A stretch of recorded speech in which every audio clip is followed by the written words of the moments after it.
चंपापुर नाम के एक छोटे से गांव में एक गरीब दूध वाला हरीराम अपनी पत्नी कमला और 10 साल के बेटे गोपाल के साथ रहता था। उसके पास सिर्फ एक दुबली पतली गाय थी। उसी के दूध से पूरे परिवार का गुजारा चलता था। सुबह का समय था। गांव में पक्षियों की आवाज गूंज रही थी। हरीराम अपनी गाय का दूध निकाल रहा था, तभी गोपाल उदास चेहरा लेकर उसके पास आया।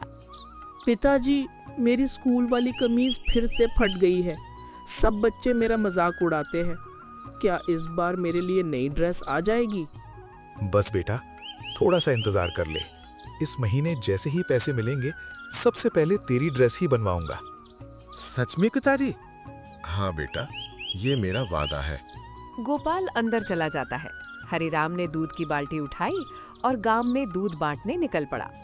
सबसे पहले वो रघुनाथ काका के घर पहुंचा। अरे हरिराम, तुम्हारे दूध की चाय पिए बिना तो हमारी सुबह ही नहीं होती। आपका आशीर्वाद है काका। दूध देने के बाद हरीराम कुछ पल चुप रहा। क्या बात है बेटा, कुछ परेशान लग रहे हो? काका, अगर इस महीने के पैसे थोड़े पहले मिल जाते तो बेटे की स्कूल ड्रेस बनवा देता। हरिराम, गांव का नियम तो तुम जानते ही हो। महीने से पहले कोई पैसा नहीं देता। मैं चाहता तो हूं मदद करूं, लेकिन अकेला नियम नहीं तोड़ सकता। ठीक है काका, कोई बात नहीं। वो आगे बढ़ गया। रास्ते में 2 और ग्राहक मिले। अगर आप लोग थोड़ा उधार दे दें तो बड़ी मदद हो जाएगी। भाई, हम भी मेहनत मजदूरी से घर चलाते हैं। 20 दिन बाद पैसे मिल जाएंगे, तब तक थोड़ा सब्र कर लो। ठीक है। शाम को हरीराम थका हुआ घर लौटा। कमला रोटी परोस रही थी। कुछ इंतजाम हुआ? नहीं, किसी ने भी समय से पहले पैसे नहीं दिए। गोपाल चुपचाप अपने फटे कपड़ों को देख रहा था। पिताजी, अगर पैसे नहीं हैं तो मैं कुछ दिन स्कूल नहीं जाऊंगा। ऐसी बात दोबारा मत कहना बेटा। चाहे मुझे दिन रात मेहनत करनी पड़े, लेकिन तेरी पढ़ाई कभी नहीं रुकेगी। भगवान सब ठीक करेंगे। भगवान तभी मदद करता है जब इंसान खुद हिम्मत नहीं हारता। कल मैं गांव के सबसे बड़े किसान भानु प्रताप से मिलकर देखूंगा, शायद वो मेरी मदद कर दे। रात गहरी होती गई। तीनों ने जैसे तैसे खाना खाया। गोपाल अपने स्कूल के बैग को सीने से लगाकर सो गया, जबकि हरीराम पूरी रात जागता रहा और सोचता रहा कि बेटे का भविष्य कैसे बचाए। अगली सुबह सूरज निकलने से पहले ही हरीराम उठ गया। उसने अपनी गाय को चारा डाला, दूध निकाला और रोज की तरह गांव में दूध बांटने निकल पड़ा। लेकिन आज उसके मन में सिर्फ एक ही बात थी, किसी तरह भानु प्रताप से कुछ पैसे उधार मिल जाएं। दूध बांटने के बाद हरीराम सीधे भानु प्रताप की बड़ी हवेली पर पहुंचा। भानु मालिक, आपसे एक जरूरी बात करनी थी। बोल हरीराम, क्या बात है? मालिक, मेरे बेटे गोपाल की स्कूल की ड्रेस फट गई है। ऊपर से उसकी स्कूल फीस भी बाकी है। अगर आप मुझे थोड़े पैसे उधार दे दें तो मैं बहुत जल्दी वापस कर दूंगा। हरीराम, उधार मांगने से पहले अपनी हालत देख। तेरे पास है ही क्या?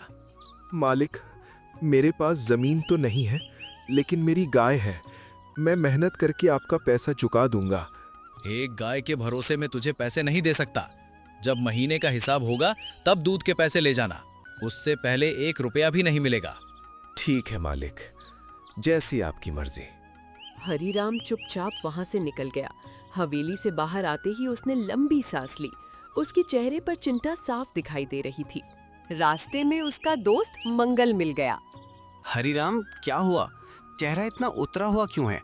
बेटे की ड्रेस और फीस के लिए पैसे चाहिए थे। सोचा था भानु प्रताप मदद कर देंगे, लेकिन उन्होंने भी मना कर दिया।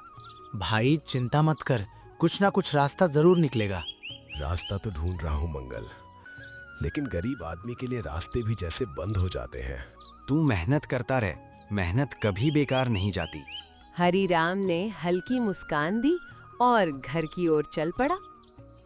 घर पहुंचते ही गोपाल दौड़कर उसके पास आया। पिताजी, ड्रेस के पैसे मिल गए क्या? हरीराम कुछ पल चुप रहा। नहीं बेटा, अभी नहीं मिले।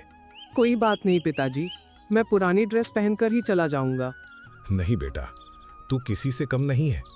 तेरे कपड़े पुराने हो सकते हैं, लेकिन तेरे सपने पुराने नहीं होने चाहिए। पिताजी, मैं खूब पढ़ाई करूंगा। एक दिन इतना बड़ा आदमी बनूंगा कि आपको कभी पैसों की चिंता नहीं करनी पड़ेगी। बस बेटा, मुझे तुझसे यही उम्मीद है। आप दोनों की बातें सुनकर मेरा दिल भर आता है, लेकिन घर का राशन भी खत्म होने वाला है। अब हमें कुछ और सोचना पड़ेगा। हाँ कमला, अब सिर्फ दूध बेचकर काम नहीं चलेगा, मुझे कोई दूसरा काम भी ढूंढना पड़ेगा। अगले दिन हरीराम दूध बांटने के बाद गांव के बाहर मजदूरी ढूंढने निकल गया। वो खेतों में काम मांगने लगा। एक किसान ने उसे खेत में पानी लगाने का काम दे दिया। हरिराम, अगर तू आज पूरा खेत सींच देगा तो शाम को मजदूरी दे दूंगा। ठीक है मालिक, मैं पूरी मेहनत करूंगा। हरीराम ने सुबह से दोपहर तक बिना आराम किए खेत में काम किया। धूप तेज थी और उसके कपड़े पसीने से भीग चुके थे, लेकिन वो रुका नहीं। तूने बहुत अच्छा काम किया। अगर रोज काम चाहिए तो मेरे खेत पर आ सकता है। बहुत बहुत धन्यवाद मालिक। मजदूरी के पैसे हाथ में आते ही हरीराम के चेहरे पर खुशी आ गई। रकम बहुत ज्यादा नहीं थी, लेकिन उसके लिए वो किसी खजाने से कम नहीं थी। वो बाजार गया और गोपाल के लिए नई ड्रेस का कपड़ा खरीद लिया। घर पहुंचते ही उसने कपड़ा गोपाल के हाथ में रख दिया। पिताजी, ये मेरे लिए है। हाँ बेटा, अब तू नई ड्रेस पहनकर स्कूल जाएगा। पिताजी, आप दुनिया के सबसे अच्छे पापा हो। आज आपने हमारे बेटे की खुशी वापस ला दी। उसकी खुशी के लिए मैं कुछ भी करूंगा। लेकिन गोपाल की खुशी ज्यादा देर नहीं टिक सकी। अगले ही दिन स्कूल से लौटते समय वो बहुत उदास था। हरीराम ने उसे देखते ही समझ लिया कि कुछ गड़बड़ है। क्या हुआ बेटा, आज इतना चुप क्यों है? पिताजी, मास्टर जी ने कहा है कि मेरी 3 महीने की फीस बाकी है। अगर फीस जमा नहीं हुई तो मुझे स्कूल में बैठने नहीं देंगे। हरीराम के चेहरे की खुशी अचानक गायब हो गई। 3 महीने की फीस? हाँ माँ, मास्टर जी कई बार बोल चुके हैं। मैंने आपको इसलिए नहीं बताया क्योंकि मुझे पता था कि हमारे पास पैसे नहीं हैं। बेटा, तुझे मुझसे ये बात छिपानी नहीं चाहिए थी। मैं आपको परेशान नहीं करना चाहता था पिताजी। नहीं बेटा, अब तेरी पढ़ाई नहीं रुकेगी। मैं चाहे दिन रात काम करूं, लेकिन तेरी फीस जरूर भरूंगा। लेकिन इतनी जल्दी इतने पैसे आएंगे कहाँ से? हरीराम कुछ पल चुप रहा।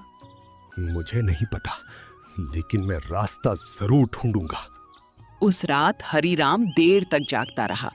सामने उसकी गाय बंधी थी और पास में दूध की खाली बाल्टी रखी थी। वह गाय को देखते हुए मन ही मन सोचने लगा कि आखिर एक गाय के दूध से वो कितनी मेहनत कर सकता है। अचानक उसके मन में एक विचार आया। अगर मैं सुबह दूध बेचने के बाद दिन में मजदूरी करूं, तो शायद कुछ महीनों में बेटे की फीस भर सकूं। लेकिन तब घर का बाकी खर्च कैसे चलेगा? वह फिर चुप हो गया। तभी बाहर से किसी के कदमों की आवाज आई। हरीराम ने दरवाजे की तरफ देखा। अंधेरे में एक आदमी उसके घर की ओर बढ़ रहा था। हरीराम धीरे धीरे दरवाजे की ओर बढ़ा। जैसे ही उसने दरवाजा खोला, सामने गांव का वही किसान खड़ा था जिसके खेत में उसने दिन भर मजदूरी की थी। हरिराम, मुझे तुझसे बहुत जरूरी काम है। इतनी रात को? क्या हुआ मालिक? मेरे खेत में कल से एक आदमी की जरूरत है, लेकिन काम ऐसा है जिसे हर कोई नहीं कर सकता। अगर तू तैयार हो तो मैं तुझे बाकी मजदूरों से ज्यादा पैसे दूंगा। हरीराम की आंखों में उम्मीद की चमक आ गई। लेकिन ऐसा कौन सा काम है मालिक जिसे देखकर किसी को बताना भी मना है? वो बात कल सुबह पता चल जाएगी। इतना कहकर किसान वहां से चला गया। हरीराम दरवाजे पर खड़ा सोचता रह गया। उसे नहीं पता था कि अगले दिन मिलने वाला वो काम उसकी जिंदगी को हमेशा के लिए बदलने वाला था। अगली सुबह हरीराम सूरज निकलने से पहले ही उठ गया।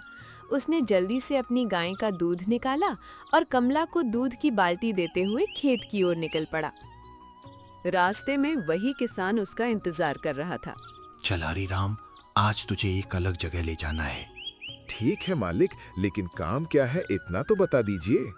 वहां पहुंचकर सब समझ जाएगा। दोनों गांव से दूर एक पुराने खेत की तरफ बढ़ने लगे। खेत के पीछे एक छोटा सा सूखा कुआं था और उसके पास काफी जमीन खाली पड़ी थी। मालिक, यहाँ तो कोई खेती भी नहीं होती, फिर मुझे यहाँ क्या काम करना है?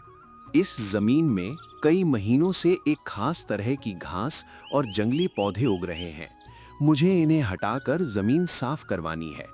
बस इतनी सी बात, मैं अभी काम शुरू कर देता हूँ। हरीराम ने हाथ में फावड़ा उठाया और जमीन साफ करने लगा। सूरज ऊपर चढ़ता गया, लेकिन वो लगातार मेहनत करता रहा। कुछ देर बाद उसे मिट्टी के अंदर एक पुराना लोहे का डिब्बा दिखाई दिया। मालिक, यहाँ तो कुछ दबा हुआ है। किसान दौड़कर उसके पास आए। इसे हाथ मत लगाना। हरीराम तुरंत पीछे हट गया। क्या हुआ मालिक? किसान ने चारों तरफ देखा। मुझे भी नहीं पता इसमें क्या है। ये जमीन मुझे कई साल पहले मिली थी। तब से मैंने इस जगह को कभी नहीं खोदा। दोनों ने उस डिब्बे को वहीं छोड़ दिया और काम करते रहे। दोपहर तक खेत का बड़ा हिस्सा साफ हो चुका था। काम खत्म होने के बाद किसान ने हरीराम को उसकी मजदूरी से ज्यादा पैसे दिए। मालिक, आपने तो ज्यादा पैसे देंगे। तूने आज जितनी मेहनत की है उसके लिए ये कम है। बहुत धन्यवाद मालिक।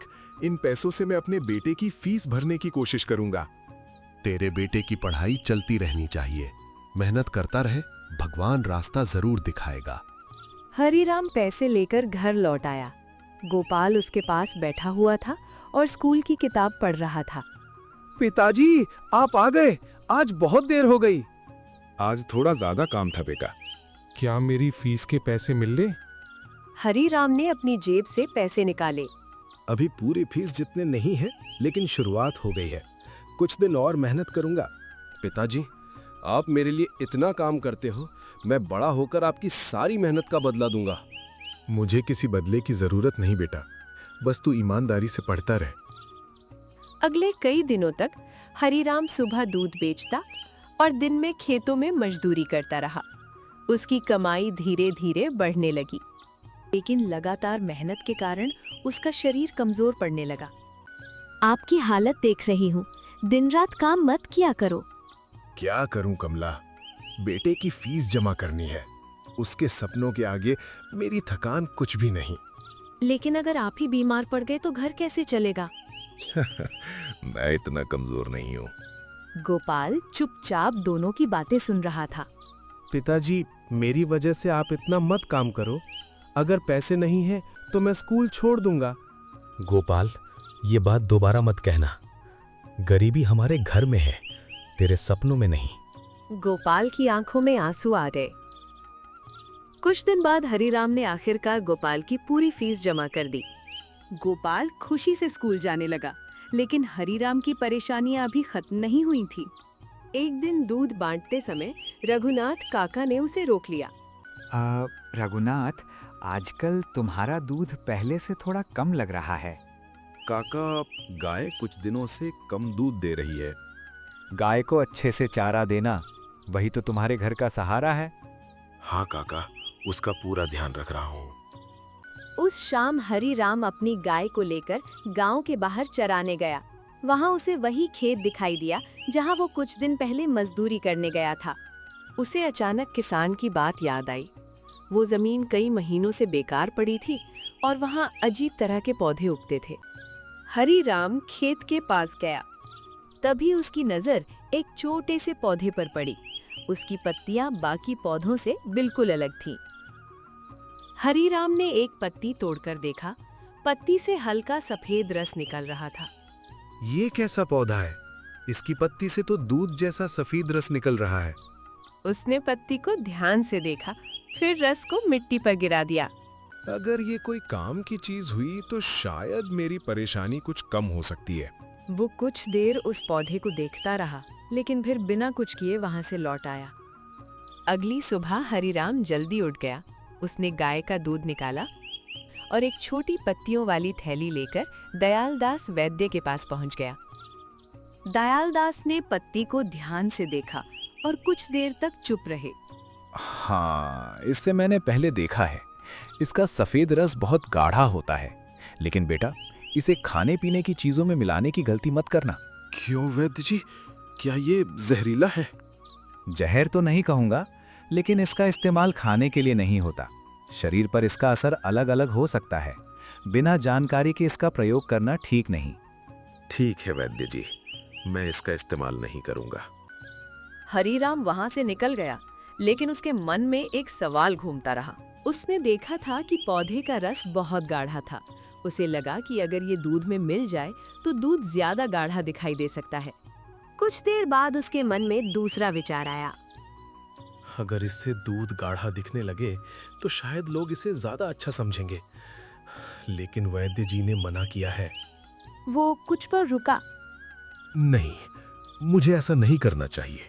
घर पहुंचने पर कमला ने देखा कि हरीराम कुछ परेशान है।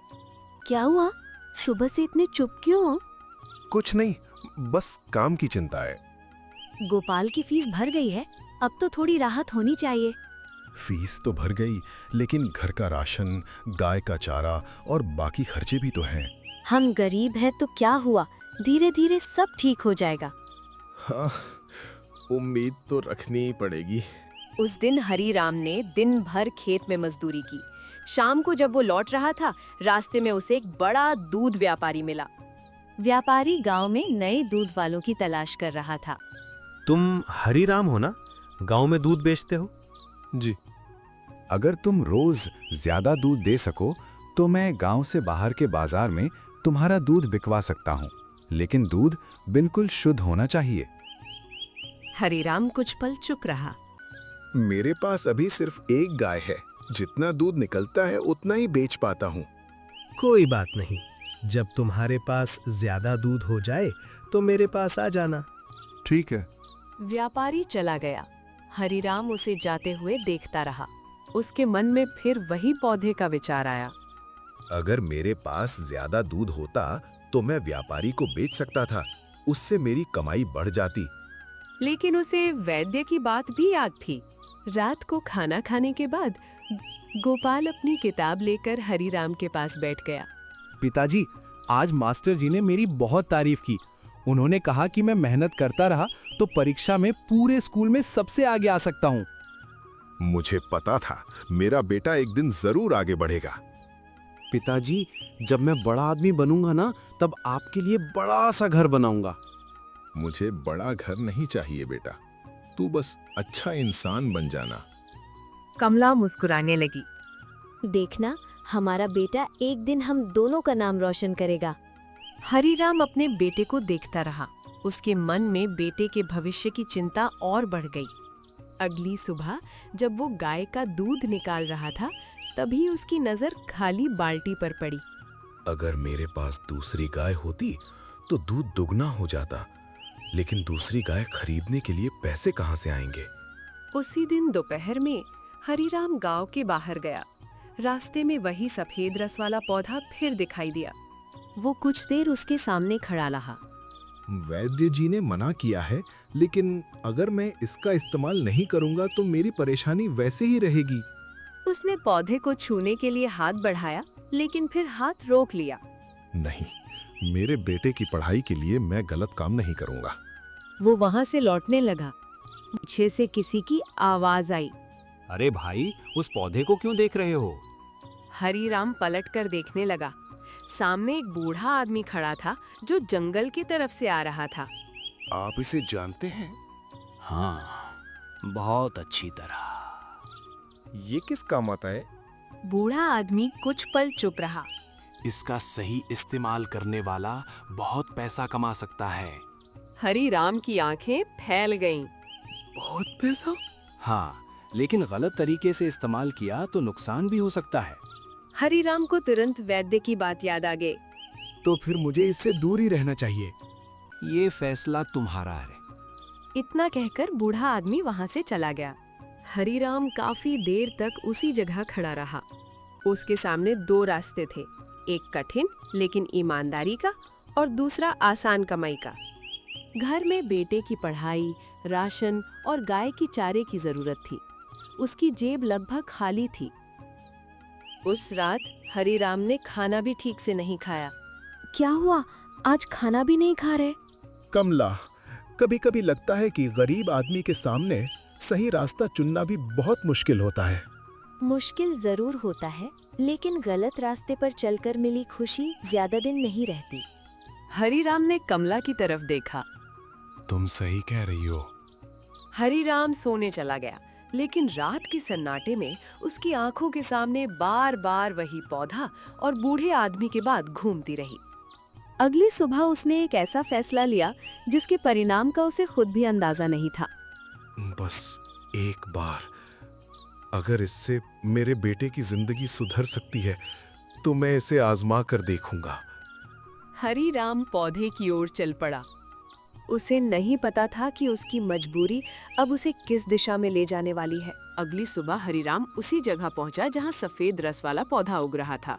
रात भर की बेचैनी के बाद उसने आखिरकार मन बना लिया था कि वो उस पौधे का इस्तेमाल करेगा। उसने कुछ पत्तियां तोड़ी और उन्हें कपड़े में बांध लिया। मुझे ये नहीं करना चाहिए, लेकिन मेरे बेटे की पढ़ाई और घर का खर्च कैसे चलेगा? बस इतनी कमाई हो जाए कि मेरी जिंदगी थोड़ी आसान हो जाए। वो पत्तियां लेकर घर लौट आया। कमला ने उसके हाथ में बंधी पोटली देख ली। ये क्या लेकर आए हो? कुछ जड़ी बूटी जैसी चीज है, बाद में बताऊंगा। आप कोई ऐसा काम मत करना जिसे बाद में पछताना पड़े। कमला, तुम चिंता मत करो। उस दिन हरीराम ने पहले की तरह गाय का दूध निकाला। फिर कुछ देर तक वो दूध की बाल्टी को देखता रहा। आखिरकार उसने उस पौधे की पत्तियां अलग रख दी। नहीं, मैं अपने बेटे की खातिर किसी की जान के साथ खिलवाड़ नहीं कर सकता। उसने पत्तियां उठाईं और घर से बाहर जाकर उन्हें मिट्टी में दबा दिया। लेकिन हरीराम की परेशानी खत्म नहीं हुई थी। अगले कुछ दिनों तक घर में राशन की कमी बनी रही। खेत में मजदूरी भी रोज नहीं मिलती थी। एक दिन गोपाल स्कूल से लौटा तो उसके हाथ में एक कागज था। पिताजी, मास्टर जी ने मुझे छात्रवृत्ति के लिए चुना है। अगर मेरा नाम मंजूर हो गया तो मेरी आगे की पढ़ाई का कुछ खर्च स्कूल से ही हो जाएगा। हरीराम की आंखों में खुशी के आंसू आ गए। सच में बेटा? हाँ पिताजी, मास्टर जी ने कहा है कि मेरी मेहनत देखकर उन्होंने मेरा नाम भेजा है। देखा आपने, मेहनत का रास्ता कभी खाली नहीं जाता। हरीराम ने बेटे को गले लगा लिया। आज तूने मेरा सबसे बड़ा डर खत्म कर दिया बेटा। कुछ दिन बाद हरीराम पहले की तरह दूध बेचता रहा और साथ में मजदूरी भी करता रहा। कमाई कम थी, लेकिन उसके मन में अब किसी गलत रास्ते का बोझ नहीं था। एक सुबह वही बूढ़ा आदमी फिर उसके घर के पास आया। हरीराम, तूने उस पौधे का इस्तेमाल किया? नहीं बाबा, मैंने उसे मिट्टी में दबा दिया। अच्छा किया। बहुत लोग जल्दी पैसे के लालच में उस पौधे का गलत इस्तेमाल करते हैं। तो आपको पहले से पता था कि इससे नुकसान हो सकता है? हाँ, इसलिए मैंने तुझे चेतावनी दी थी। गरीब होना मजबूरी है, लेकिन किसी दूसरे की परेशानी का कारण बनना मजबूरी नहीं। हरीराम ने सिर झुका लिया। मैं एक पल के लिए गलत रास्ते पर जाने वाला था। अगर मैंने अपनी मजबूरी को बहाना बना लिया होता तो शायद आज किसी और का घर बर्बाद कर रहा होता। इंसान की असली कमाई उसके पास मौजूद पैसा नहीं, बल्कि उसका चरित्र होता है। कुछ महीनों बाद गोपाल की छात्रवृत्ति मंजूर हो गई। उसकी पढ़ाई का बड़ा खर्च स्कूल की मदद से पूरा होने लगा। हरीराम ने भी दूध बेचने के साथ खेतों में काम करना जारी रखा।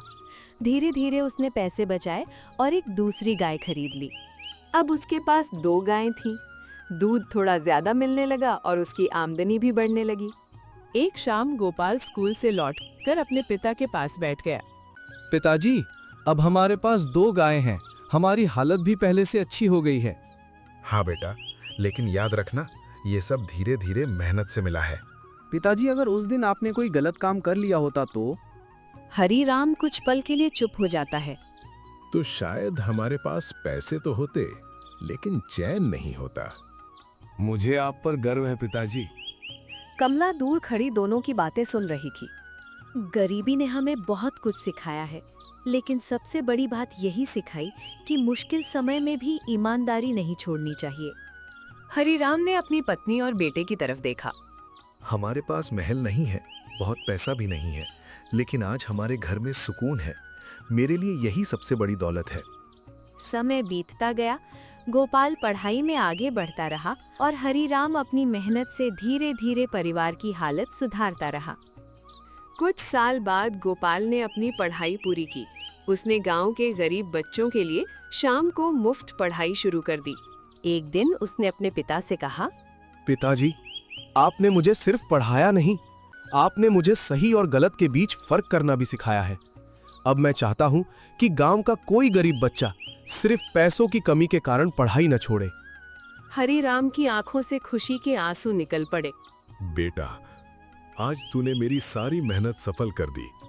हरीराम गरीब जरूर था, लेकिन उसने अपनी मजबूरी को अपनी ईमान से बड़ा नहीं होने दिया।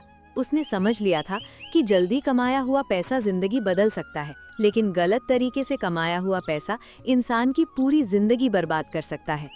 और इसी सीख के साथ चंपापुर गांव में हरीराम की कहानी हमेशा लोगों को याद दिलाती रही कि गरीबी से लड़ना जरूरी है, लेकिन ईमानदारी छोड़कर नहीं।